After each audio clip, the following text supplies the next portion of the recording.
I'm selling something. Yeah. Right. For me, it's like, I will find a problem. Knowing what I know now, Yeah. the thing I would probably go back to is lead gen. Yeah. I would walk into businesses and say, hey, I will work with you for a month for free, and I will essentially double. I could potentially double the amount of customers you guys are servicing right now. And now, Escaping the Drift, the show designed to get you from where you are to where you want to be. I'm John Gafford, and I have a knack for getting extraordinary achievers to drop their secrets to help you on a path to greatness. So stop drifting along, escape the drift, and it's time to start right now. Back again for another episode of Escaping the Drift, the show that gets you from where you are right now, man, to where you want to be. And today in studio, I got a good one for you guys. I got a great one. This is a guy that I met through, like you meet those people and you're like, okay, if this dude is hanging out with this dude who's hanging out with that guy, this guy's got to be okay. Well, this is kind of one of those guys. And quite frankly, it's going to be really interesting because it's one of those things where I know the dude's a baller, but I don't know everything he does. And we're going to find out together on how he's a baller, what he does, and how that affects you or what you can do with that information. So without further ado, master of AI, master of lead gen, master of everything we're going to go with. Ladies and gentlemen, this in studio today is Douglas James. Douglas. What an introduction, man. What's up, man? See, now you're ready to go run through a brick wall right now, aren't you? Is that it? Absolutely. That is always the goal, man. It's like a hype man. So Yeah. you just need, you know what it is? I need to stop doing this podcast and just follow you around in public. And no matter what you say, just lean over your shoulder and go, yeah, that's what I need to do. What he said. That's it. So obviously you're a very successful guy because I met you through friend of the show, Steve Sims. Mhm. And if Steve's hanging out with you, I know you're not a scrub. And I got a brief story of what you do. But before we get to everybody in the success that you are right now and what you can do to help them, let's talk about you as a kid, because I like to find that, success leaves clues. And as somebody that's raising kids, I always like to find out about how people grew up that turned them into who you are today and how that shaped you. So where'd you grow up? Talk about that. Yeah. So I, by the way, thanks for having me on the show, man. Of course, man. I love the energy, brother. You're so That's good it. at this. That's what we do. So I'm from New Orleans, Louisiana. Are you, dude? Yeah. Okay. Can we talk about that for a second? Yeah. Let's go. I'm a member of the crew of Hermes. My wife is a member of the crew of Iris. Okay. I go to New Orleans every single year for Jazz Fest. I go to New Orleans every single year for Mardi Gras. It is like my second home. You guys riding the floats? Yeah, I'm a member of the crew of Hermes. Nice. My parade is Friday night. My wife's is Saturday afternoon. That's So awesome. yes, been doing that for as long as I can remember. Met my wife through friends from New Orleans, as a matter of fact. Okay. So you grew up there. How long were you in New Orleans? Till I was about 19 years old. So you're 19 years old. Okay, uptown. Where'd you live? So we lived in Metairie in the Kenner area. Okay, We kinda Kenner. bounced Okay, around. all right. Yeah. I gotcha. But then we moved, I think after I was like maybe 8 or 9 years old, we actually moved to Covington, which is across sure. Yeah. Lake Pontchartrain. Yep, Yeah. So all my family like lives there now. in Covington. Yeah. I have good friends that live over there as well. Yeah. And it's got like so much bigger now. If you're familiar with like the 190 Oh yeah. and like Kenner, it's like really blown up. Over there, it's like so busy now. When I first, like 10, 20 years ago, dude, it was like still so woods. It wasn't underdeveloped. Now it's like traffic's crazy. Dude, it's so funny that the day that I stopped telling people I was on The Apprentice, like making it a thing, because like when I was on The Apprentice, I was like super famous for like a hot second. Yeah. And then like, I'll never forget the day I decided to stop telling people what it was. We were at the Bacchus Bash, which was like a party they would have on Sunday before Bacchus at Mardi Gras, before my wife, this is years and years ago. Yeah. And I'm talking to this girl and she's like, you look familiar. And I'm like, well, you may know me from season 3 of NBC's The Apprentice. And she looks at me and goes, I don't watch that shit. I thought you went to Metairie High School. And stormed off. And I was like, that's it. I'm never telling anybody else I did this. That's the end of it. I'm done right now. So grew up in New Orleans. Hilarious. What did you, as a kid, did you have a hustle? What was the first hustle to make money? Yeah. My first hustle was selling jawbreakers and now or laters. Okay. So you were the kid buying them wholesale and then smuggle them into the school and then selling them. Well, yeah, I would get them at the gas station, Yeah. the brown paper bag. There'd Yeah. be like 100 of them in there. Yeah. And then the kids like would always want candy throughout the day. So I'll buy them for a nickel and I'll sell them for 10 cents. Did mom and dad get a call from the school like your son's gotta he's got to quit slinging the sugar? You know what? If my mom hears this is the first time she would ever. Is hear it about really? Yeah. I never actually. Well, look, of all the things you could have been slinging in the schoolyard, I think now and later's is probably going to rank up there with being okay. Yeah. Yeah, but that, I mean, that's what I did, man. I always knew I was going to be an entrepreneur. Yeah. Like ever since I was a kid. Okay. Because I was always thinking about making money, being different. Like I was never the best kid in class. Like I graduated with a 1.7 GPA. That's attaboy. Yeah. That'll get you right in a community college, maybe with a good experience. Did you have jobs? Were you a kid that had jobs? Yeah. You know, I was a baggage boy first at Rouse's? Winn-Dixie. Dixie. You know about Winn-Dixie? Oh, yeah. Buggy boy, baggage boy. I did that. And then I started serving boy. tables, bartending, stuff like that. So. Okay.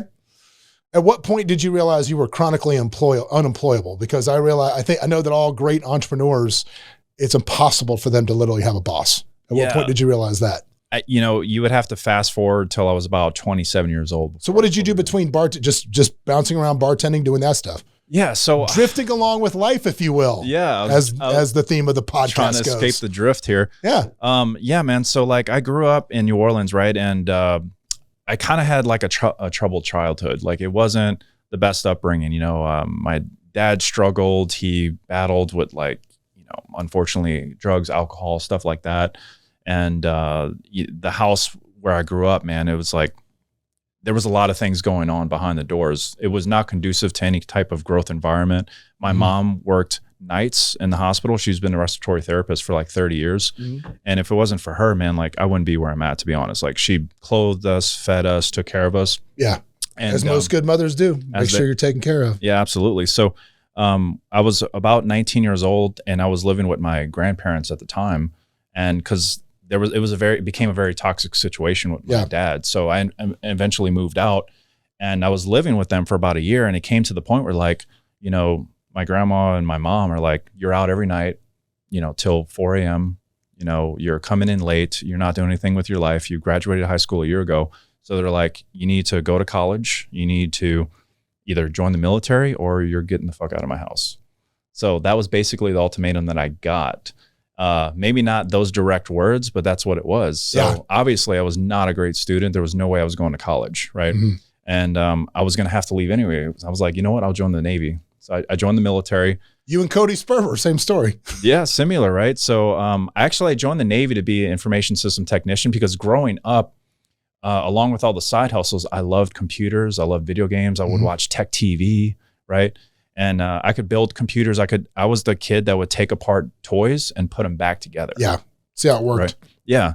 So I wanted to work in computers. So I go to boot camp, and 9 or 10 days into boot camp, they have this thing called the moment of truth. They're like, if you've ever smoked pot, if you ever went to jail, if you ever did anything illegal or anything, we're going to find out. So tell us now. So when I joined, my recruiter. Okay, do you think they really find out or no? They can not. I don't. Like, how are they going to find out if you smoke pot in 7th grade? Right? How are they going to find out? There's always that one kid that might narc on you though, so you got to kind of be careful. Did you tell them everything? So basically, what happened was, man, when I was 17 years old, I actually had a job for Target, and I actually stole some electronics, and I went to jail for like 18 hours. Oh, yeah, and it was over $500. So what I did was I got into this first offenders program where it was going to eventually get expunged. I had to pay like $100 a month, go to like one meeting a month for like 18 months. That process of going into Navy, my recruiter was like, just don't ever say anything. Yeah. Took it off your record. So if they ever bring it up. It's expunged. Yeah, they're not going to see it. It's expunged. So, but when you're in boot camp, dude, and you're a 19-year-old kid and this big fucking chief he knows. Is like, we will ass fuck you. We will do that and then we'll throw you out and then take all your money. I'm like, well, you know what? My recruiter was like, it's expunged, like, it's cool. So I go into the interview because for me to be a IT, I needed a top secret security clearance. There's secret, top secret, and confidential. Confidential is like White House and Pentagon shit. Yeah. So I go in there and I'm like, hey, when I was 18, I worked for Target. I stole some stuff. My recruiter said it's expunged and should be good. So he opened my file and immediately closed it. He's like, I'm sorry, you can't be in IT. You don't qualify. You're going to have to pick another job.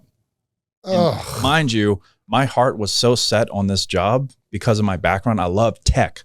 That's why I got into eventually digital marketing. I just love technology, right? So I was heartbroken, called my mom, called my grandma. They're like, come home, baby. Like, you'll be fine. And I was like, no, I think I need to tough this out. So did they allow you to, so they didn't say Was leaving an option? Actually, leaving was an option. They said you can pack it up if you want? I could have packed it up. At 9 days in, you could pack it up. Oh, wow. Yeah. I thought they were like, okay, once you're in, like, no, you signed, buddy. You're sticking this one out. Yeah. So actually, I'm actually now knowing what I know now. I've actually should have never been given a second chance because I told them what I told them. So actually, I got a second shot at picking another job. Okay. I think it's because my ASVAB scores were so high. They're like, this guy's like smart. He was a stupid kid. He just can't have a top secret security clearance. Yeah. So what job did you pick? Actually, I've talked to my mom. On my mom's side, everyone's like doctors, pharmacists. I was like, let me just go into the medical field. Okay. So I became a hospital corpsman. So I became a corpsman. And yeah, I went to corps school. And then my first duty station was Bethesda, Maryland, Washington, D.C. Okay. So, but fast forward, getting back to when your original question was like, when did you realize you're unemployable? Sure. Well, dude, I mean, I went on to deployment. So when the Navy, it's basically, you're an entrepreneur. Like the two skills I realized I was really, really good at when I was in the Navy is marketing and sales, because the whole time you're always battling for boards, promotions, rank, deployments, the chest canny, the ribbons on your chest, right, to look good. And these are all like really great awards that you can get throughout your career. I figured out how to make rank every single time and basically be the baddest person in the room wherever I went. By selling yourself. Exactly. So my first duty station, after only being there for a year and a half, my chief put me up for Sailor of the Year against 6,000 other sailors, and I won. And I did that because I knew I had a chief that was actually teaching me what I needed to do on my evaluation, if I go to school, volunteer, like all these things, right? Find a mentor. Find a mentor, exactly. And he was my mentor. So I was actually very blessed at a young age to know what great leadership was. And most people don't get that at such a young age. They don't figure it out till many Let's years talk about later. that, because we talk a lot about mentors on this show, right? About finding that right person. What do you think the guy saw in you, or what did you do to present yourself in a way where he wanted to help you? I think it was just my demeanor, my character. Every time I showed up, I would come in early, I would stay late. My uniform always looked great. I pressed my boots. You could literally see your reflection in my boots. So and I've always had this thing on me where like I want to just be the best in the room. Like I want to be number one. Very competitive. Sports, I was in track and football growing up as well. I just wanted to be the best. So I think that presumed like in my character showing up every day, and he's like, this kid's going somewhere. He's a sponge. Let me groom him. Yeah. So I'm very thankful for that. Yeah. That's awesome. So, but it's odd because we talk about understanding you're unemployable, which to me means essentially you just realize that you don't like people telling you what to do, but you're in the Navy. So yeah, people telling you what to do all day. Yeah. So at what point did you break away from that and realize, you know what, maybe not for me? So I went on this deployment in 2015. It was a humanitarian mission. We went to Papua New Guinea, Fiji, Philippines. We built schools for kids. I mean, we redid hospitals and clinics. At this point, I went back to school and became a lab tech. So I was just not a grunt corpsman. Yeah. I did run around with the Marines for a little bit as a grunt, but then I became a lab tech, got a degree, went on that deployment, man. And I actually ended up getting capped to E6. So for people that don't know, E6 is actually kind of like a higher level supervisor. Like I can be in charge of hundreds of people. And I'm this 25-year-old kid as an E6. It takes the average person 13 years. I did it in 5 years to hit that rank. So I go on that deployment, I get capped, I get all these awards, and I get back. I'm like, I just remember being on that deployment, and we had just built this school for all these kids in the Philippines, right? And I was the corpsman that was out with the Seabees. So the Seabees, what they do is they're the construction battalion, and the corpsman, if they put a thumb through their nail or something happens, like I'm there to treat them medically, right? So I just remember on the last day before we left the island, it was in Rojas City, Philippines. We're walking up, me and the Seabees, with boxes of crayons, books, and all this stuff for the kids. And we get there, and they had a ceremony for us. And there was literally hundreds of kids there when we got to the top of the hill. And they just ran up to us, man. And they were just hugging our legs, saying, thank you, cheering. It was just so beautiful. And I'm like, man, this feels so good. Like, I feel like I really did feel like I hit the pinnacle, like, of my military career. Yeah. I mean, E6, I've already done all this stuff on this deployment. I know how to make rank. So coupled with that, when I got back from the deployment, I'm like, I can pursue being a chief now, or being in for 20 plus years because I know the system, but I just got bored. I didn't feel challenged enough, you know? And so at that point I realized, let me try to put my time and energy into something outside the military and start to prepare what that looks like. And I didn't know what it was yet. I just knew I was ready for more. And I didn't think the military could give me what I needed, you know? And that's when I found digital marketing, lead generation, and all that good stuff. So awesome. So when you say you found that, I found digital marketing, I found lead gen. And dude, and some of the wealthiest dudes I know, this is what they do, right? That lead gen, digital marketing, media buying, this is what literally, I would say if you take the wealthiest guys that I know, outside of like your ridiculous billionaires that I met through the real estate business, but if you take just people that have bootstrapped up companies, I would say half of them that are extremely wealthy have done it through that channel, through the marketing and lead gen. So how did you find it? How did you get into it? I mean, walk me through that. So I got back and I literally started to Google, how do I kill my job? How do I fire my boss? How do I get out the military and make money? These were actual keyword searches I was putting into Google. And there was other really good marketers that were targeting people that were Googling those keywords, right? So I found a guy that was teaching people how to rank websites on Google as a search engine optimization, right? So I started to learn from him. And then before you know it, within 3 months, I was literally making my annual salary in the Navy. I was making that monthly by just doing SEO. Now, what happened was after about 6 months of doing this, the process he was teaching me was technically black-hatted. So Google releases this algorithm update. It's called the Penguin Killer. I woke up the next day. I remember when this happened. I had 20 clients, 20 websites ranked 1 or 2 on Google for like carpet cleaning San Diego. Just random stuff through white hat SEO. Right.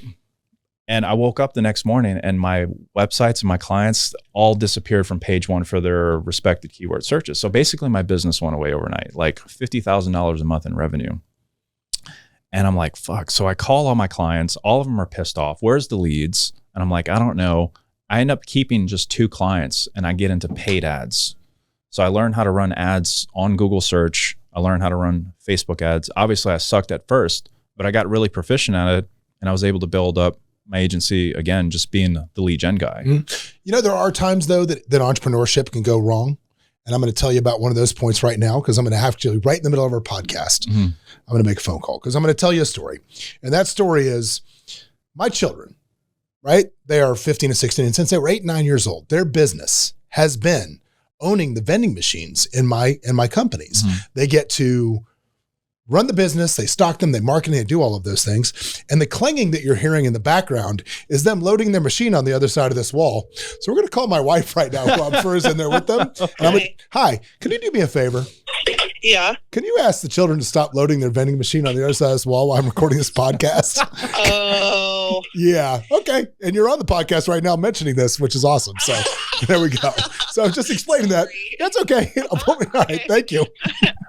Yeah. So there we go. That's when entrepreneurs, see, that's how you teach a lesson and solve a problem live in real time at one time. Yep. See, other people would edit that out, right? No, this is how we do it. This is how the world works. Keep it real. But now I can get back to focusing on you because I'm hearing the clanging of cans on the other side of this wall. What was going on. Yeah, that's what it is. They're loading a vending machine on the side of this because they're at a school, which is good. Anyway, so back to this. So when you say you learned how to do Google ads and paid ads, right?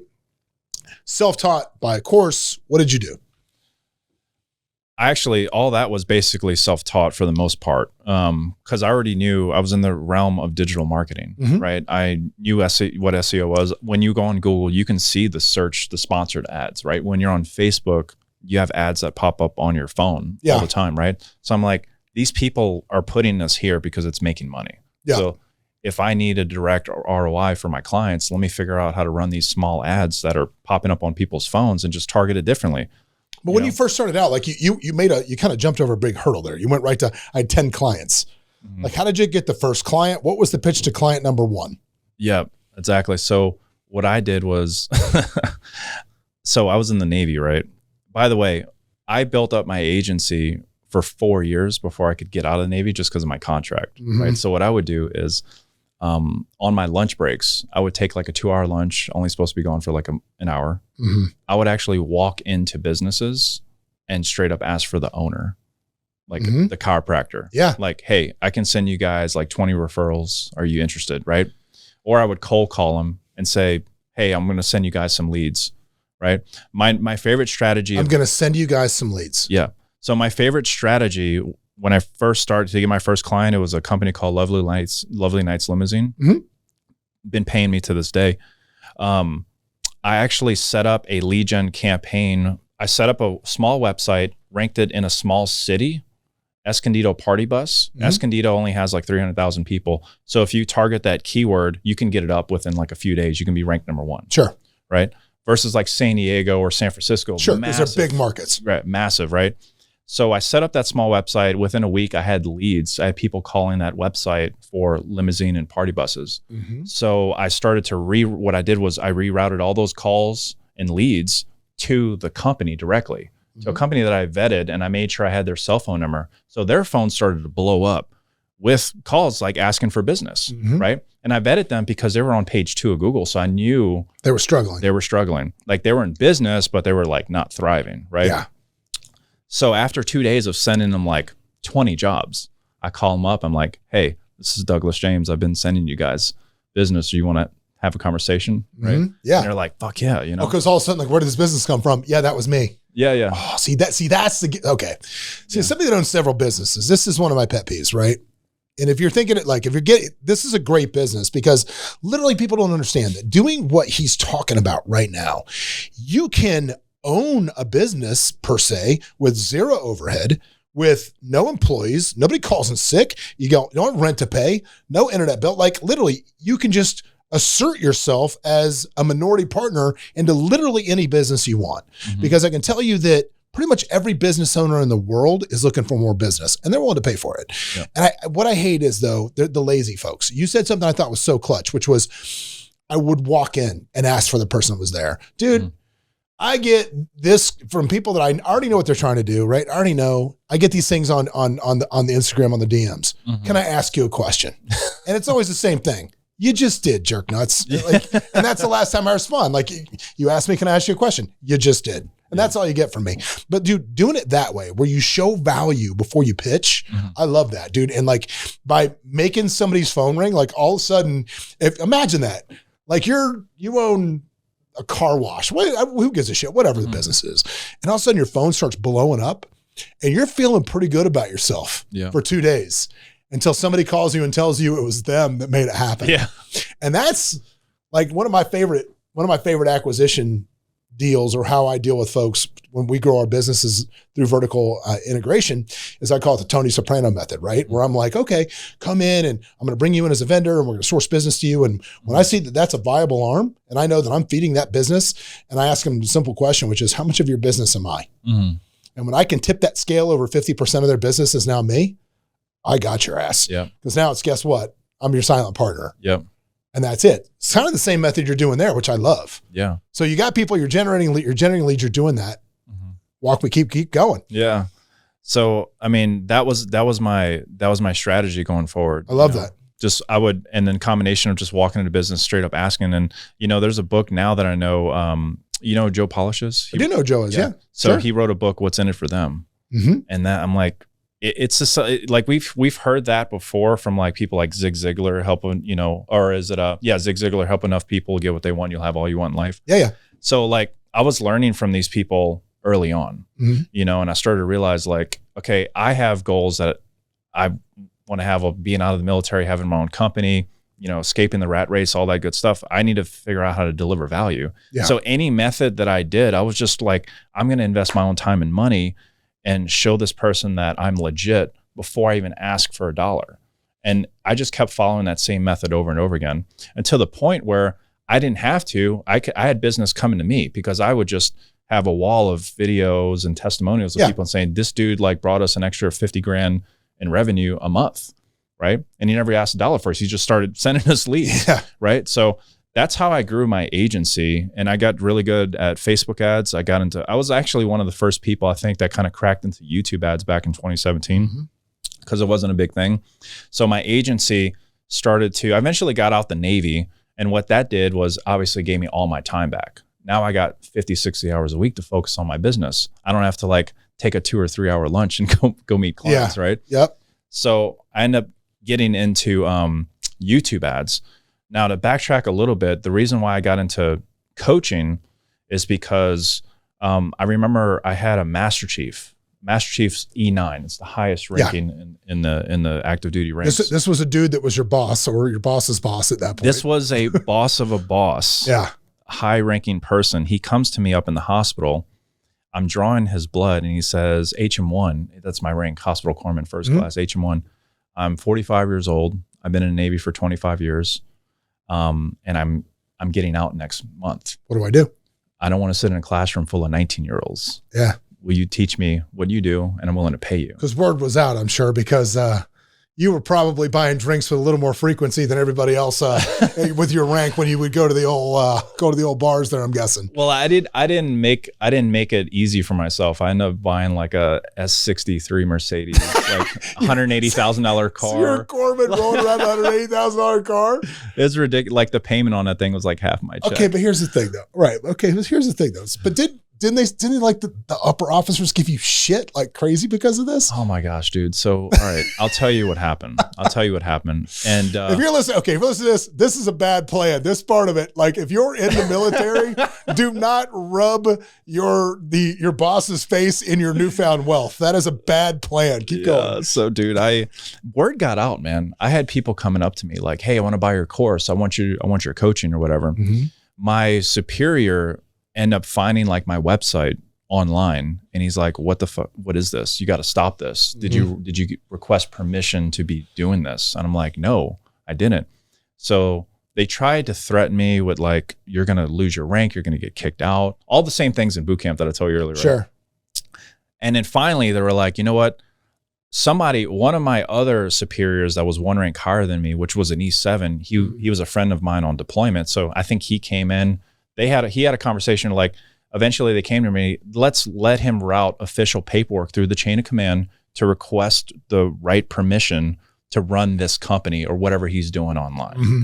So I did that. So they gave me something called a moonlighting chit. It's a paper that you have your employer sign, right? So I'm looking at it. Are you signing it for yourself? You're self-employed. There's a signature for employer and employee. So I fill out my company information and I sign both lines. I route it up and it gets kicked back and they're like, he signed it on the employer line. He this is not right. Yeah, he's self-employed. And then I was like, no, it's my company. I'm self-employed, right? So basically they thought I was fucking with them, dude. They just didn't want, they were upset that I was making money. So they actually kicked me all the way up to captain's mast. So they put me through a board of chiefs that like bitched me out for 2 hours and made me feel like crap. Then I went up to the XO and right before the XO, you go to the CO. Yeah. And if I go past the CO, he could like kick me out, dishonorable discharge. I say yes, just because I've seen, Hunt for Red October. So yeah. XO, CO, commanding officer. I get it. I get it. Yeah, but I get it. I got the lingo. So the XO looks at my package and he's like, basically, there is no official paperwork or articles in the UCMJ that can hold the sailor accountable to being an entrepreneur and having a company on the outside. He's within his right to do this.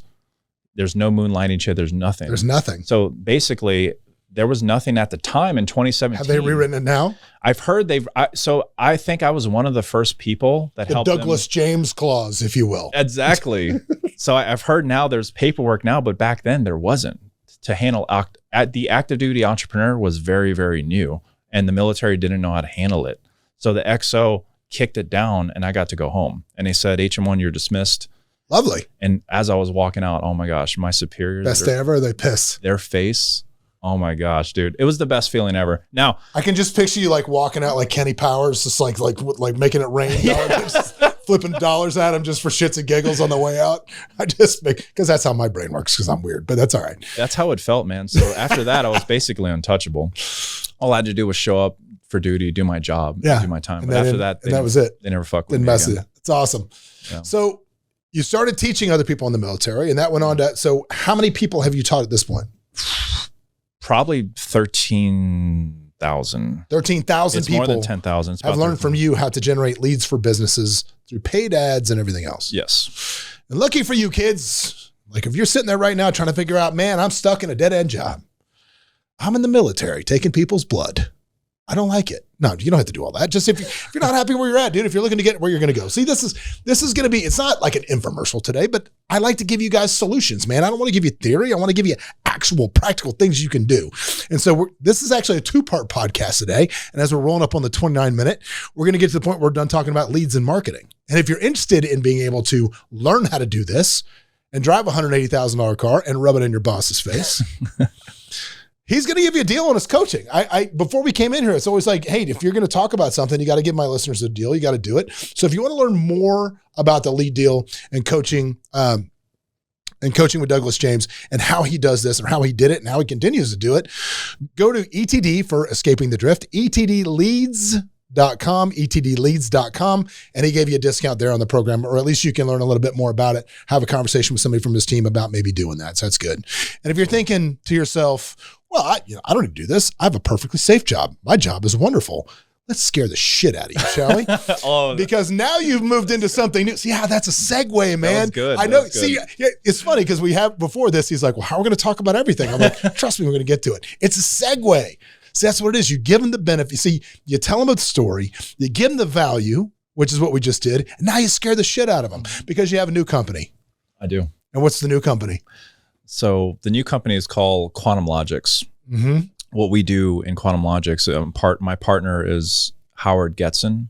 He owns a company called Capital Logics. So I own a part of his company. Mm-hmm.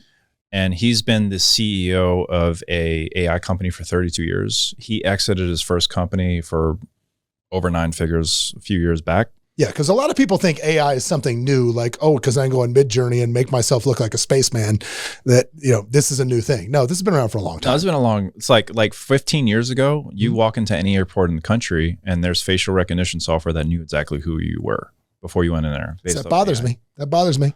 Yeah. I have a buddy, one of my son's friend's dad is a TSA guy. Mm-hmm. And one day me and my wife were flying to somewhere on vacation. And he comes up to us. We're standing in line. And he just walks up to us and says, "Hey, what are you guys doing?" And we're like, "Hey, how'd you know we're here?" Yeah. He goes, he was a supervisor for TSA. He goes, "They flagged you guys in the parking lot." I'm like, "Why'd they flag us?" He's like, "I don't know. I told him I knew you personally and I just come get you walking through." Oh my God. We got flagged. Dang. So I don't know. What'd they do? I don't know. Nothing. He just grabbed us and he's told us he knows. He's like, he's like, they're not smugglers. Those are my, yeah. No, I didn't do anything. He just walked us through. There was nothing else. Oh, okay. I think just him vouching for us that we weren't international criminals was probably enough. But yeah, I've been flagged. Yeah. I mean, look, I get it. I look a little suspect. I understand that. But there you go. But back to the AI company. So your guy's been doing this for 32 years, your partner. Yeah. Yeah. And the new company, what does the new company do? So basically what we're doing is the way the company is positioned. So we have a holding company at the top and it's got multiple layers, right? So first off, we've raised over $40 million, develop an AI fund, fully autonomous. That's actually gotten 27% a year over. Meaning it's trading. It's trading commodities. Okay. So your gold, your soybean, all the stuff that's like never going to go away, your bales of hay, all that stuff. Yes. The thoughts and financial representations of Douglas James and his fund do not reflect those of of Escaping the Drift. In other words, don't hold me legally financial for any of this financial advice. It's fine. Go ahead. No, yeah, absolutely. And I'm glad you said that. But so the fund, it has data to prove that it's gotten 27% a year or more over 10 years. Now, the first 6 years was using something called synthetic data. Basically, what that means is the AI mimicked the exact market, and we trade funds as if it was in the real market. And we were able to prove that it was getting those. So you basically run it through a system that shows how the market would hypothetically react in the AI world, and if it reacts positively, then you make the actual trade. Exactly. So in the last few years, internally, we've traded millions of dollars on it, and it's consistently gotten the returns, and now going public. Got it. So that's one component of it. We've invested over $40 million into it. Our staff, there's over 20 like quant scientists, data analyst type of people, PhDs as well. The other component of it is we partner with entrepreneurs and businesses, could be like yourself, real estate companies, other influencers, people that have products or services that are already doing really well. We just come in and we create AI to create more efficiency. For example, the last company, or the company we're working with right now. Okay. For those of you who don't understand what he just said, if you ever seen the movie Office Space, if you've seen that movie, imagine if the Bobs were robots. So essentially, they come in and coach companies about how to lay people off. I mean, yes or no? Absolutely. And dude, you ain't a bad guy for doing this. So I'm not trying to make you a villain, because this is what's happening. This is where the world is going. Yeah, it's unfortunate, right? Like AI is people are trying to act like it's not going to replace jobs. It certainly is replacing jobs every day. And people like you and I that are CEOs or own companies, like we're trying to find, how do we maximize efficiency, save on payroll, right? We obviously want to do good and make an impact and create opportunities for people, but not necessarily we don't want to sacrifice our bottom line and the health of our company for it. So if we can increase the bottom line, unfortunately people have to let go. Now, what's going to change now in that same conversation, what I think is really going to change the game with AI is bringing in people or employees that know how to use AI. Yeah. Well, right? This is the coal miner argument. What I mean by that is, if you look at, I don't remember which president it was, but somebody back in the day when they were getting rid of coal mines, and they're saying, well, we're going to take all these coal miners, we'll send them back to school to learn something. It's like, this guy's like, I've been working in the mines of West Virginia since I was 7 years old, or whatever the hell it is. Like, you're going to go teach me how to program a computer. The point is, you don't have the option, because that was a very singular type industry that was going to be affected by the changes they were making by going into cleaner energy. That's a very secular type job that was being eliminated. This is going to affect every job sector, everything that's getting done. So if you have a job that is relatively simple, man, you probably want to be looking for something else. You probably want to be leaning into the future a little bit. And like you just said, learning it, getting into a career where, I'll say for me, the future is about one of two things. Like you just said, it's learning how to work with AI. I think that, everybody needs to understand how to be part of that new wave rather than get crashed by it. But two, I also believe there will always be a need for human connection. There will always be a need for, if you can sit across the table. I tell my kids this all the time. Look at all these kids with their heads down on their phone, right? In 20 years, if you have the ability to look across the table and connect with somebody and move them through sales or through motivation or whatever it is, you are going to just run over everybody else. It's going to be savage. I 100% agree. And I tell my community that all the time. We have Zoom technology. I mean, this podcast, people are going to listen to it. They're going to watch it on YouTube or however you put it out, right? The more further we get into separating and having less connection as humans, the more we're going to long for it. 100%. So there could be a time in the next 10, 20 years where this actually gets flipped on its head. Who knows? Tribal need. Exactly. The need to be part of a tribe. Yeah, absolutely. So, I don't think in-person stuff's not going to go away. I mean, events are thriving, actually bigger than they ever did, especially after, what happened with C-19. Coming out of COVID, Yeah. So I don't know if you're going to get shut down for saying. No, I don't care. Say whatever we want. No. Fuck it. No. Free speech here, baby. Free speech. We say what we want. Absolutely. It's all good. So, yeah, man. So, so I mean, AI is changing the game. And actually, I want to make a quick point before we move further into quantum logics. But so my lead gen company and the coaching company, we've actually adopted AI fully integrated. So basically, what used to take minutes or what used to take weeks or hours is now taking minutes. So you could have, you can be a solopreneur. Like I eventually had to hire all these VAs, hire all this staff for my agency. You could actually freaking automate that whole process and save on all that payroll. And so you're actually teaching people how to use AI now. So the program that you dropped a little bit earlier for your magic. Followers, just know that basically you're going to learn how to set up an AI lead generation agency because it's fully autonomous now, up to about 90%. There's still needs a little bit of artistic touch because a lot of it's science, but some of it's art. Yeah, absolutely. Some of it is. So, but moving back into quantum logics, what we've been able to do is we're working with these entrepreneurs, business owners, creating efficiency. Like the last company, the company we're working with right now had let go 40% of their employees, and they went from a 25% margin to a 70% margin just because of what we came in and build, right? Yeah. So every single company, no matter what your industry is, there is a way to integrate AI, and you're going to have the potential to save on payroll and systems, automate all the stuff that you have. So, so we're working with companies like that. But our big thing is we want to create these joint ventures to where we position them and prop them up for a better exit. Mm-hmm. And that's where we basically take we will take a percentage of that for Sure. to bring in the AI. So that's really like our main focus is creating those joint ventures. Well, what's really cool is we own the patents as well.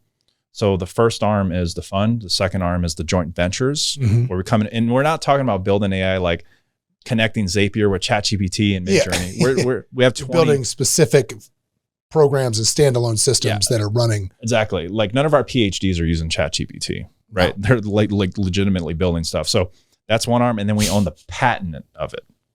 Right. So once the company sells, we own the patent. We could actually spin the company up again and resell it again. And then relicense. Yeah. And then unless there's a deal. Or do SaaS with that to a whole industry. Yeah. Yeah. And unless the person we're working with, like if part of the deal is like they want to take the IP and the patent, yeah, sure, we can license that out, sell it. Right. But that's like the three main arms. So when someone participates in our holding company, they get to participate in that entire ecosystem and all of it. And what's really cool is every time a company sells, and say if a company sells for $100 million, say you own 1%, well, your $1 million goes up to the holding company and can go right down into the fund. Mm-hmm. And since it never leaves the holding company, there's no tax implication for that, right? You can go right into the fund and start compounding 20-30% a year. Are you a Reg D fund? We're 100% regulated SEC. Actually, I've got my license. I'm a commodity pool operator as well. So cool. Which is, I'm glad we did my loose disclosure then about this is no guarantee of future returns. We can't do that here. I'm just trying to keep you out of trouble. Best I can anyway. I mean, being on this show, you're probably going to get in some sort of trouble, but that's all right. So again, with AI going forward, like, forget the lead thing, right? If you are somebody that's struggling, you need to check out the lead thing at etdleads.com. You need to check that out. Mm-hmm. But if I'm somebody that's a business owner or whatever else, and I want to kind of look at creating some efficiencies or seeing what I'm doing or seeing what you guys can do for me, how does that process go? For like one company, if we were to come in and build it all out, we would just look at every single one of your departments. I mean, we would look at your accounting. We would look at, how are you recruiting? Is this something that you do? Like, are you billing them, or if you look for an opportunity for a patentable system that you can spend at other places, are you going that route? Like you said, the JV, are you coming as a true JV, or are you coming in as? This is how we do it. Me bill. What we're positioned as, we want them to invest into the holding company to be a JV to help us fund the staff, because the 20 PhDs, the attorneys, and all that accounting. Should we get this? Yeah. You want me to grab it? Just grab it. Somebody left the door open, so we need to shut it. So hang on. Again, other people would cut that out, but there you go. We're not cutting it. No, we're going to keep going. Yeah, keep rolling. I figure if Joe Rogan can take a leak right in the middle of this podcast, we can do this too. That's what I figure. And smoke a blunt. Yeah, where's my lighter? Right let me run out to my car. Yeah, there you go. So they come in as JV partners, investing in a holding company. And now what that does is it allows us to afford the staff, right? So they come in and they invest in a holding company. Now they own a piece of it. They're partnering with us, and we get to fund our full staff. Now, there are opportunities that we're looking at now where that may not necessarily be the case if there's like a massive opportunity, but that's generally how we have it positioned right now. If you want to be a JV, come in, own a piece of the company, you get access to this entire staff, these PhDs, quant scientists, this attorney and accounting. And then we would come in and we have a process that we go through to figure out how can we start build these systems within your organization to create more efficiency. Make it run like a watch. Yeah. Well, dude, let me ask you this. Last question, now that we talked about that. So let's say I'm somebody I'm struggling along, I'm floating along in life, I'm in the drift. What skills would you say should they develop straight away to get them out of this? And what would you do, man? If you had to go back, let's say you got nothing right now. Yeah. Start you over. Let's do the drop you off on a street corner in America. And what are you going to do? Oh, man. I mean, yeah, you absolutely need to know how to communicate with people. Mm-hmm. Like, that's it. Other people have the money that you want and desire that you need to take care of yourself and your family and your livelihood, right? What's your favorite book for communication? There's a book called Psychocybernetics that I really like. Highly recommend you read that book. There's also by Dan Glover, No More Mr. Nice Guy. That's really good. Mm-hmm. There's so many pieces of literature. Actually, when I first started, I went really heavy into like Zig Ziglar, Grant Cardone even. Mm-hmm. I actually knew Grant Cardone before he's Grant Cardone. Okay. It's like, 2016, he's like just started to blow up, right? Or 2017, 2018, right? These are all like really good books and authors and leaders to learn from. And I think that's the key, man. Like if there's somewhere you want to be, you got to go get somebody that's doing it. You know, that's why coaching and mentorship, I learned at an early age in my career, like, you know, people want to know this stuff, you know, like, you know, one of my mentors, his name is Dr. Jeff Spencer. So he was a gold Olympian bicyclist and he trained 40 gold Olympians. And he also was like with like Lance Armstrong through like all 9 Tour de France's. Yeah. They won 8 of them. Tiger Woods, he's worked with Richard Branson, Jim Quick, a bunch of people you probably know. And athletes aren't just going to go out there and throw the football Patrick Mahomes. They're going to work with somebody that is an expert in that one specific thing. Like if you want to lose 20 pounds and feel and look healthier, you're probably going to go hire a fitness coach and work with. I just did the 10X health stuff. I just did the Gary Brecka. Gave the blood and the genetics. I want to know more about that process.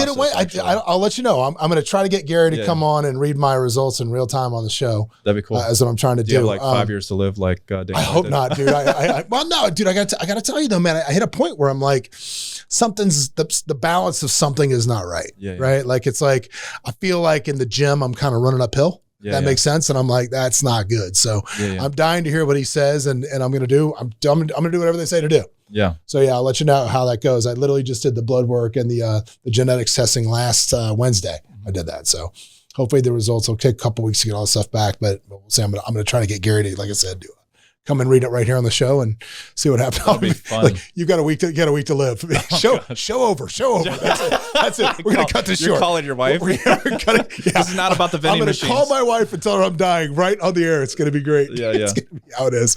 But I agree with that. I think anytime you can take a shortcut by finding the experts, it's a wonderful thing. But again, I'm going to ask you again. I drop you off on a street corner. I drop you off on a street corner in America. No bank account, cell phone, and a computer. What are you doing? I'm selling something. Yeah. Right. For me, it's like I will find a problem. Knowing what I know now, the thing I would probably go back to is lead gen. Yeah. I would walk into businesses and say, hey, I will work with you for a month for free and I will essentially I could potentially double the amount of customers you guys are servicing right now. Are you willing to do something? And I'm going to work completely for free. I love the pitch. So question, are you asking for a per lead return or are you asking for a return on the increase? I'm not asking for anything. You can keep everything. And then we could talk after 30 days. Okay. So you're just walking in going straight free now, for 30. I'll tell you what I did with my first deal. This is my first deal. So if I was homeless, obviously I need to eat tonight. You got to eat something. I got to eat something. So what I did is I did 25% profit. You said, let me have 25% of whatever you make off what I sent you. Yeah. So in the first 30 days, the limousine company, I brought them $50,000 in new revenue. And I think after their hard costs and all that, they were like at they made like 30 grand. Okay. So I got a check for was like $7,500, something like that. Which was still probably more than a EO, whatever it was, Corpsman was making in the Navy. It's twice the base pay that I was making at the time. So that's what I would do. I would come in and work for free and I would just, whatever I bring you, just give me a percentage of it. Yeah. Like that's it. That's the easiest deal to make. And if you're really good and proficient at what you do, results are going to happen. They'll show up. Yeah. I love that. So.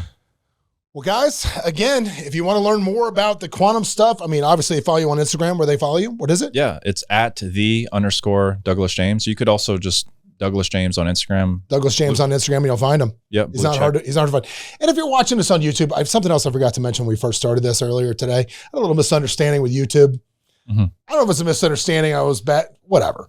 Anyway, we had to scrap our entire YouTube channel and start it over this week. Oh, really? Literally, the whole thing.